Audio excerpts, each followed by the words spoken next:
మొదటి స్టేజిలోనే నువ్వు నీ స్థితిని నువ్వు అర్థం చేసుకోగలిగితే, బిగినింగ్ స్టేజ్ వాడిపోతున్న అనుభవము, భక్తి వాడిపోతున్న అనుభవము. చూసారా, దేవుడు మనకిచ్చే స్వాస్థ్యం ఎలాంటిదనంటే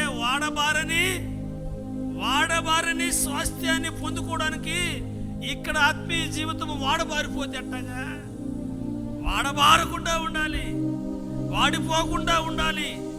దాని వెలుగు కుషించిపోకూడదు, దాని మహిమ తగ్గకూడదు, దాని సౌందర్యంలో మార్పు రాకూడదు. చూసారా వీళ్ళారా? కాబట్టి ఆకు వాడతా ఉందనంటే వెంటనే అర్థం చేసుకోవాలి. ఒక రైతు, వ్యవసాయం పనిచేసే రైతులు, వాళ్ళకి వెంటనే వాళ్ళు నీళ్లు పోస్తారు. ఏం చేస్తారు? ఏం చెప్పండి? నీళ్లు పోస్తారు. నువ్వు ఒకరోజు నీటి కాలువలను ఎవరైనా ఈ మెసేజ్ వింటానే నేను కూడా ఈ నీటి కాలువలను ఎవరైనా నాటపడాలని చెప్పి అక్కడ నాటి ఒక నెల రోజుల తర్వాత అలాగల మళ్ళా తీసుకెళ్ళిపోయి మళ్ళా సవిటి నెలలో నాటుకుంటే ఎట్టా? నీరందరి స్థలంలో నాటుకుంటే ఎట్టగా? జీవిత కాలం అంతా మరియ ఉత్తమమైన దాన్ని ఎన్నుకున్నట్టుగా నీ జీవితము నీరు ప్రవహించే ఉపదేశ సారము ఎక్కడ దొరుకుతాదో అక్కడ నీవు నాటబడాలి. సంఘాల్లో ఉపదేశాలు ఉండవండి. ఆదివారం నుంచి ఆదివారం అంతే, ఆదివారం వస్తే ఆదివారం అంతే.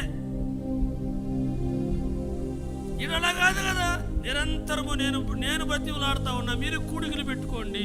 మేము సోమవారం కూడా వస్తామన్నానంటే కూడికి పెడతాను. మంగళవారం ఇటు జరుగుతూ ఉంది, బుధవారం జరుగుతూ ఉంది, బేస్తవారం వస్తామంటే కూడికి పెడతాను. నీరు నిరంతరము ప్రవహించడానికి ఇక్కడ సిద్ధమే. ఇలాంటి చోట, ఉపదేశ సారము దొరికే చోట నీవు నాటబడాలి. 90వ కీర్తన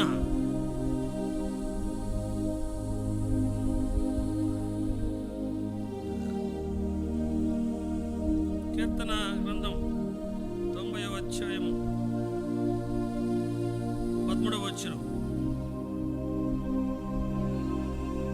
యెహోవా మందిరములో 13వ వచనం 92 యెహోవా మందిరములో నాటబడిన వారై. యెహోవా మందిరములో ఏంటి? యెహోవా మందిరము అంటే నీటి కాలువ నీళ్లు పారే కాలం అనుకోండి. ఏంటిది? ఎనుమన మందిరం. ఏ మందిరం మన సంబంధం నేను పట్టించుకోను, ఎవరి తోలుతూ ఉంటుంది. ఏడు మాత్రము ఉపదేశానికి ఈరోజు సెలవు, ఈరోజు బుధవారం క్యాన్సల్ ఉండదు. ఎప్పుడో తుఫాను పరిస్థితుల్లో ప్రకృతి భయంకరంగా ఉండి కరెంటు పోయినప్పుడు తప్ప ఎప్పుడో మనం ఆపుకునేది. సెలవులు ఏముండవు. ఇక్కడ బైబిల్ స్టడీకి సెలవు, ఇక్కడ శనివారానికి సెలవు, ఆదివారానికి సెలవుని, ఇలాంటి సెలవులు ఏముండవు మందిరానికి. ఏ దేవుని మందిరంలో నాటబడాలంటే నిత్యము ఉపదేశ సారము.